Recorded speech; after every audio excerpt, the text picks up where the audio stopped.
Vamos falar sobre o fim dos tempos e sobre brincar com Deus, que é um perigo, e um perigo grande. Muitas pessoas já se deram mal por isso. Diz assim a Bíblia, Gálatas 6:7: não erreis, Deus não se deixa escarnecer, porque tudo o que o homem semear, isso também o que? Ceifará. Olha para mim, por favor. Deixa aí já a sua Bíblia aberta. Vá um pouquinho para frente, em 1 Pedro 4, versículo 1. Vá para frente. 1 Pedro 4, versículo 1. Por favor. Deixe aberta aí e preste bastante atenção no que nós vamos falar agora. Acharam? 1 Pedro 4, versículo 1. Quem tiver dificuldade para achar, eu vou colocar no telão. Mas agora eu queria que você olhasse para mim e prestasse bastante atenção. Olhe com atenção para o que nós lemos. Não cometa esse erro de brincar com Deus, porque tudo que nós plantamos, nós vamos colher. Podemos não colher na hora. Na hora pode parecer que não aconteceu nada, mas depois vem as consequências. Isso na vida de todos, independente de título, de tempo de igreja, independente de tudo. Não se brinca com Deus. Quando nós tomamos conhecimento que o número de evangélicos está crescendo muito no nosso país, vem essa preocupação. Será que todos estão com entendimento de santificar o nome de Deus? Será que todos estão conscientes que não se brinca com Deus? Porque não adianta ter quantidade e não ter o quê? Qualidade de cristão. Deus escolheu Israel para evangelizar o mundo.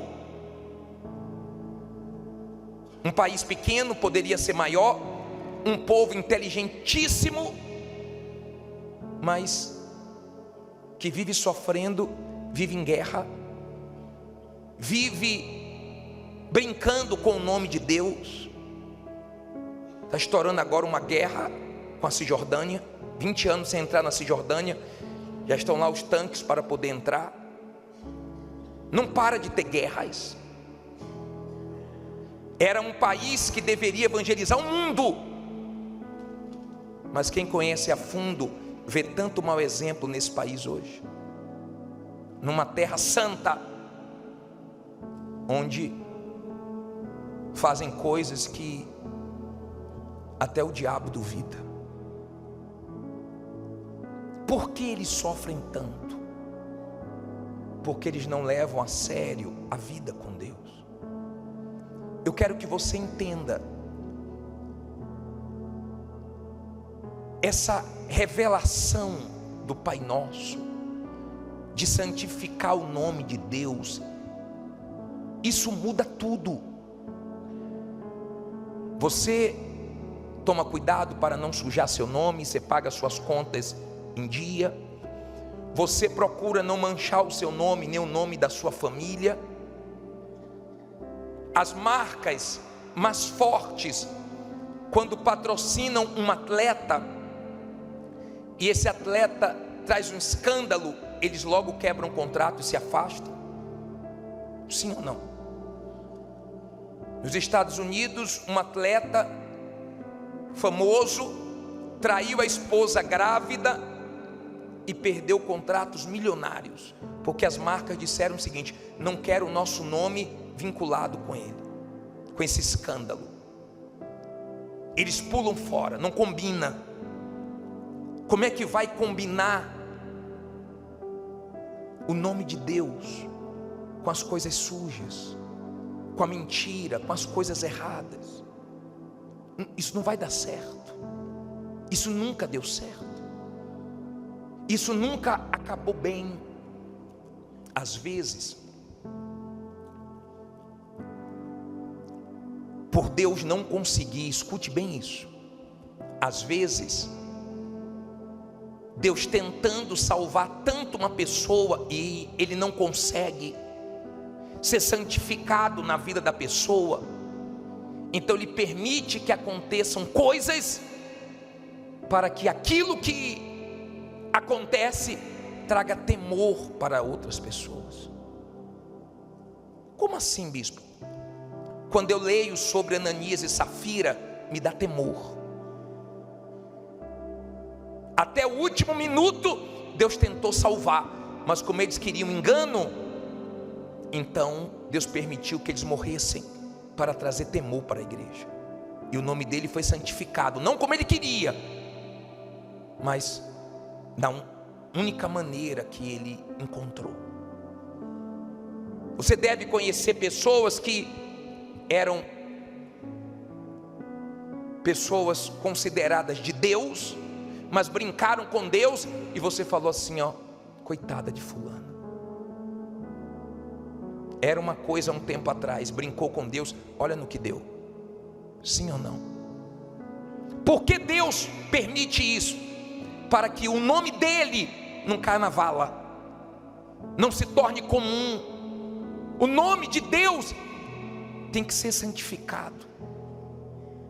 É melhor a pessoa dizer que não é de Deus do que dizer que é de Deus sem ser. Você sabia disso? Tem um versículo que me dá muito temor. Esse versículo de 1 Timóteo 5:24, coloca na tela, por favor. Olha esse versículo, leia comigo no telão. Olha só. Os pecados de alguns homens são manifestos, precedendo o quê? O juízo. E em alguns manifestam-se o quê? Depois. Assim mesmo também as boas obras são manifestas, as que são de outra maneira não se podem o quê? Ocultar-se. O que isso quer dizer? Olha aqui para mim, por favor. Feliz daqueles que o pecado veio à tona, que antes de morrer ainda teve a chance de se consertar. Porque tem gente que está no pecado, mas está negando. A mulher vê que o marido está traindo e fala, amor, fala a verdade. Não fiz. Está claro que ele fez, está claro que ele traiu. A mãe pergunta, meu filho, você fez? Não, mãe, não foi eu não fiz. Mas foi. São pessoas que negam até o fim. E o pecado delas só vai ser revelado no dia do juízo, depois da morte. Ela morre negando, sabendo que fez, e vai para o inferno consciente, porque não tem humildade para dizer o que? Fiz, me perdoe, errei, me ajude, tenha misericórdia de mim. Precedendo, antes do juízo, igual o candidato, né? Pré-candidato, ele ainda vai ser candidato, ele é pré. Se o pecado veio à tona antes da morte, feliz da pessoa, porque ela ainda tem chance de quê? De ser salva. Você já viu demônios manifestarem na igreja? Só que você viu demônio no corpo de um ser humano. Você já parou para imaginar o que é morrer? Morrer. E você vê demônios, não no corpo de uma pessoa, mas como ele é, arrastando a sua alma para o inferno. Já parou para pensar nisso? E você não ter condições de falar, está amarrado, está repreendido, porque lá não tem mais o que fazer. Agora você já pensou, você morrer e os anjos levarem sua alma para o céu? Já parou para pensar nisso? você morrer salvo,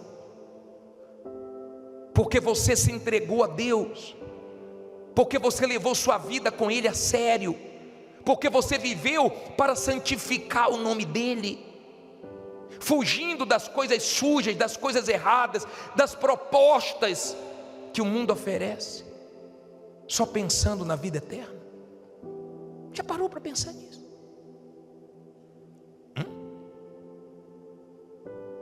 Será que você tem esse entendimento que nós estamos caminhando para o fim?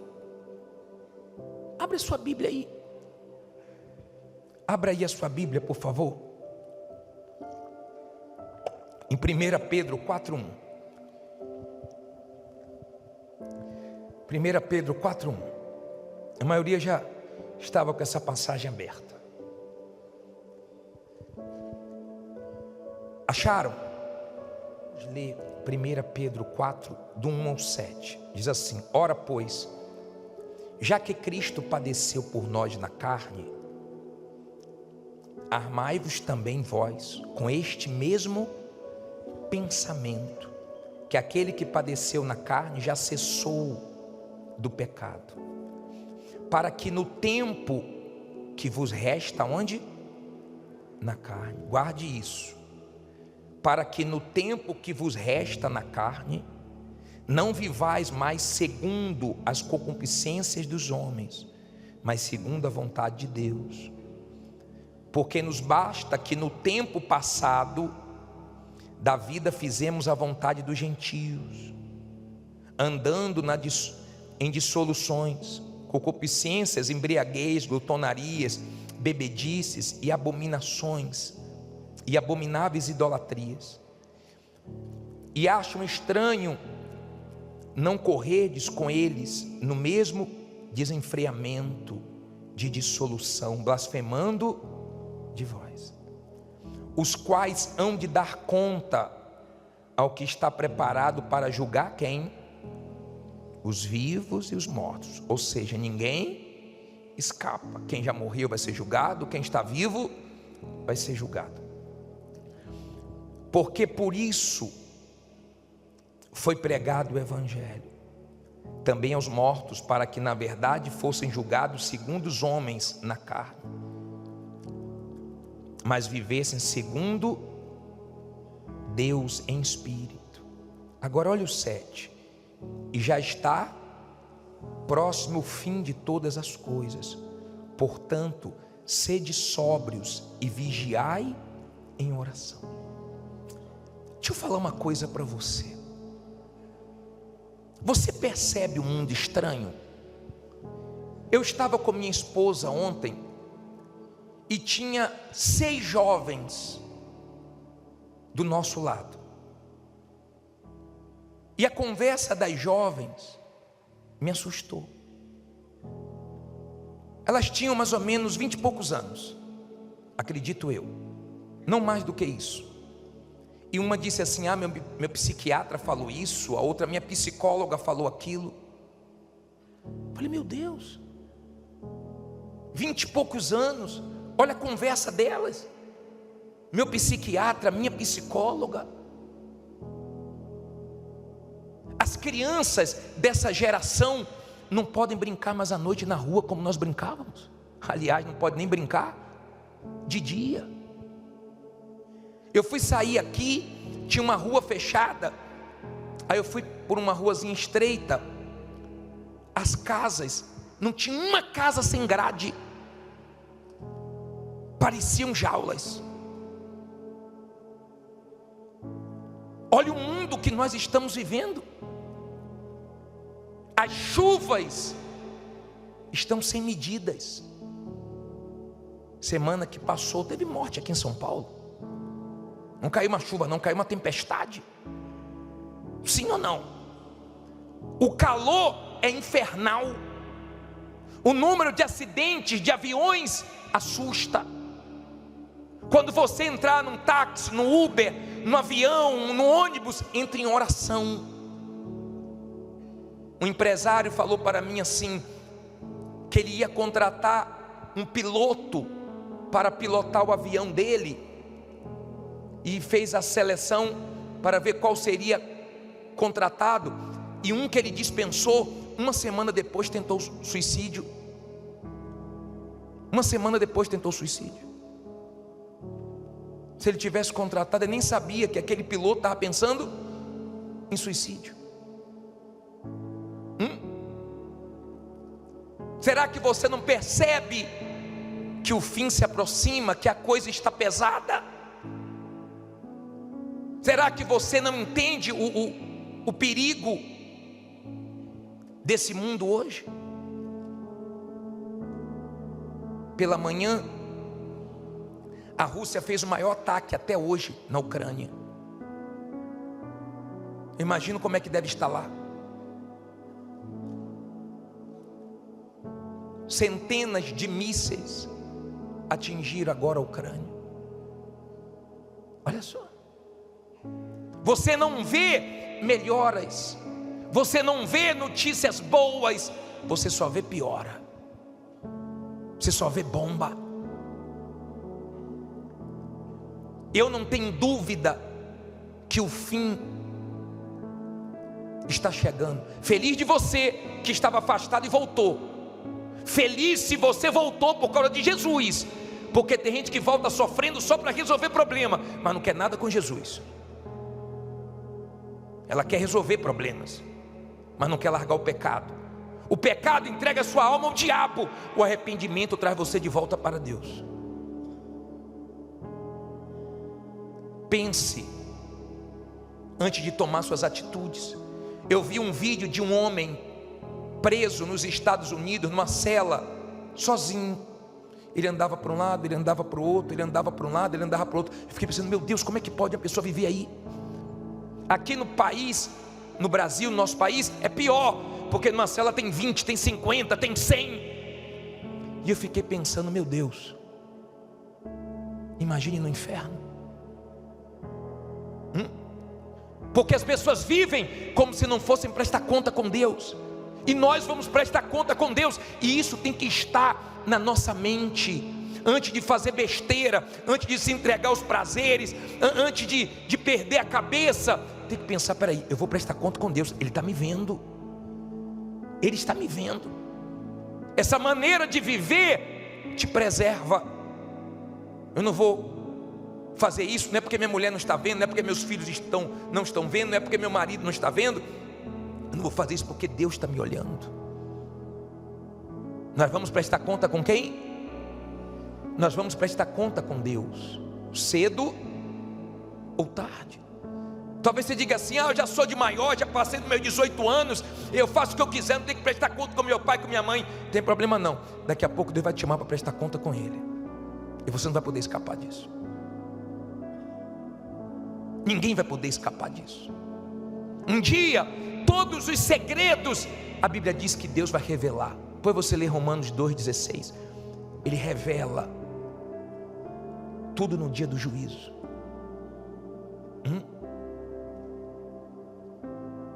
Não sei se você já presenciou, eu já presenciei uma pessoa que fez uma coisa errada. Ela disse, não fiz. Aí foi pego o vídeo e mostrou ela fazendo. A cara dela ficou toda sem graça. Eu fico imaginando Deus mostrando, você fez, você teve essa oportunidade, aquela oportunidade, você me trocou por causa disso, você me trocou por causa daquilo. Você ia na igreja, mas não tinha nada de mim. Você jogou meu nome na vala. Você dava mau testemunho, você brincava. Você estava na igreja fazendo coisas que nem quem está lá fora faz. Olha o nosso temor com o nome do nosso Deus. Se não estiver em alta, preste bem atenção, por favor. Não deixe nada tirar sua atenção. Não converse agora. Se o seu temor não estiver em alta, você está colocando a sua alma em risco. Repito, com Deus não se brinca.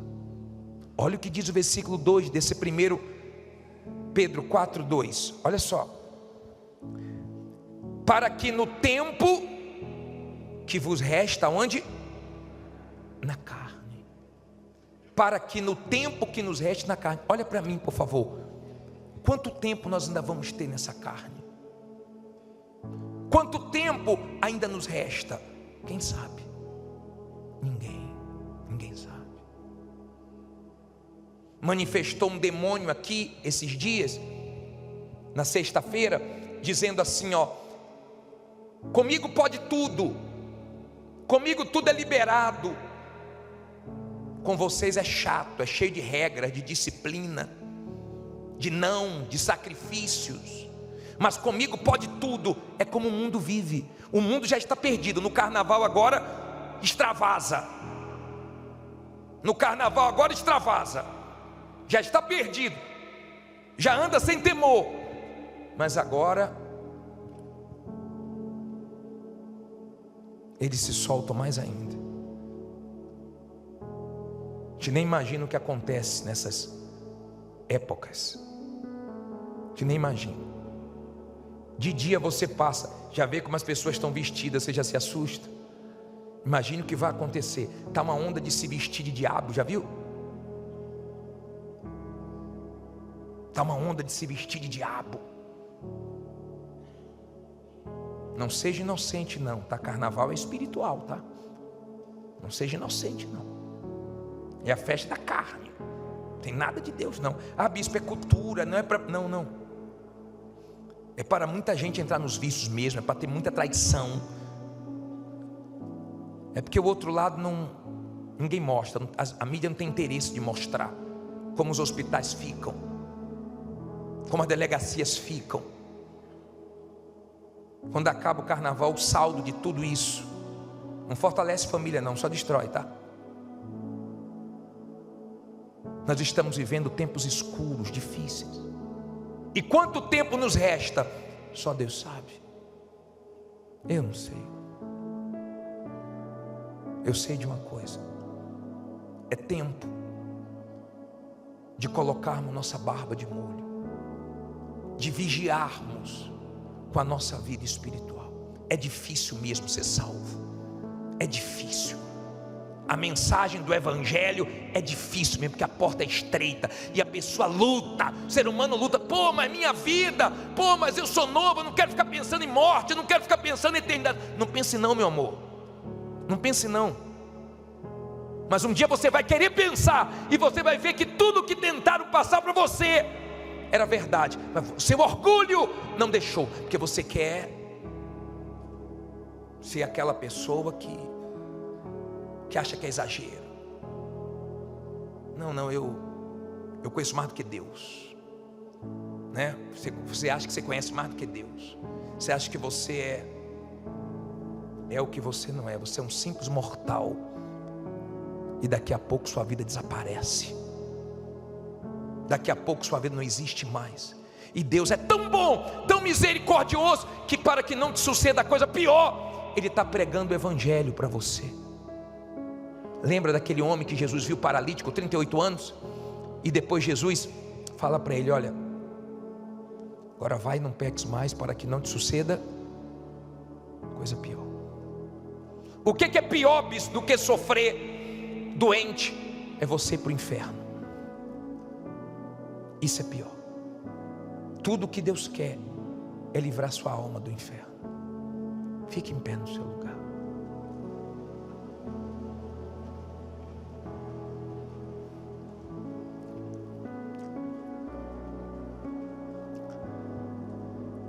Por favor, não brinque com as coisas de Deus.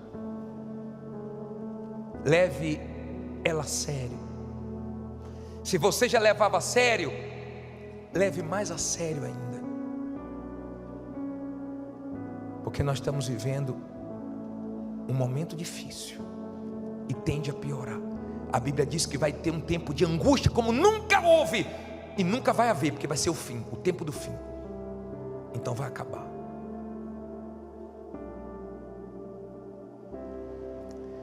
Nós vamos buscar o Espírito de Deus agora.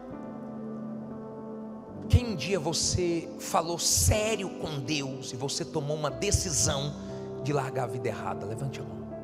Como é que você fez nesse dia, hein? Você falou: acabou, não quero mais, não vou mais me envolver com isso. Acabou, não foi assim? E começou uma vida nova.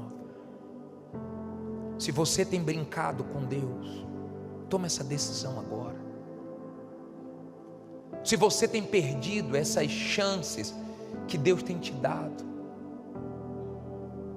você tem motivos para buscar Deus porque Ele é bom, já te deu tantos livramentos, tirou você do engano desse mundo, das religiões, te mostrou o caminho da salvação, hoje está te mostrando. Por que não levar a sério hoje e falar: acabou, eu vou viver para o Senhor, eu vou viver aqui pensando na vida que vem depois dessa? Por que, bispo, o senhor fala tanto da outra vida? Porque a daqui é pequena, a vida aqui passa rápido, ou não? Olha o que nós lemos, quanto tempo nos resta nessa carne, já basta as besteiras que a gente fez antes de conhecer a verdade, sim ou não? Agora nós conhecemos a verdade. Custa agora viver na presença de Deus,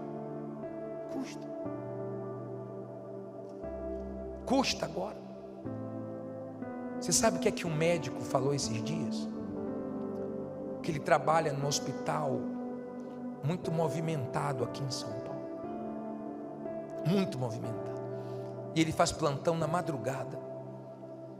Ele diz que acontece tantas coisas estranhas. Ele diz que tem dias que ele não é da igreja, não. Ele começou agora. Ele diz: a gente vê cada coisa acontecer, a gente se arrepia todo, a gente vê que é coisa sobrenatural. Sabe por quê? É o lugar mais carregado que tem no mundo. É enquanto a pessoa ainda está entre a vida e a morte, ainda tem chance de salvação. Foi o que acontece, cada coisa, na madrugada, no pronto-socorro, no atendimento ali da multidão que chega diariamente. É um baleado, é um esfaqueado, é um acidente, foi o que é pesado. Ele achou estranho algumas coisas que aconteceram. Ele começou a vir na igreja. Mas eu queria que hoje você fosse despertado e trouxesse isso, como nós lemos, para o nosso pensamento. Isso tem que entrar. Armai-vos também vós com este mesmo pensamento, pensando. Não venha porque todo mundo vem. Tem gente que toda semana vem na frente. Pô, tu já entregou a vida a Jesus quantas vezes? 200? Tu só tem uma vida. Mas não é porque o pastor fala, nem sabe o que está falando aí. Um dia eu falei assim: ó, vem aqui na frente, nem terminei de falar, a pessoa está vem aqui na frente quem quer morrer. A pessoa, faça as coisas com Deus com inteligência. Não faça no oba-oba, não faça. Cantar é fácil, talvez você canta, você santifica Deus.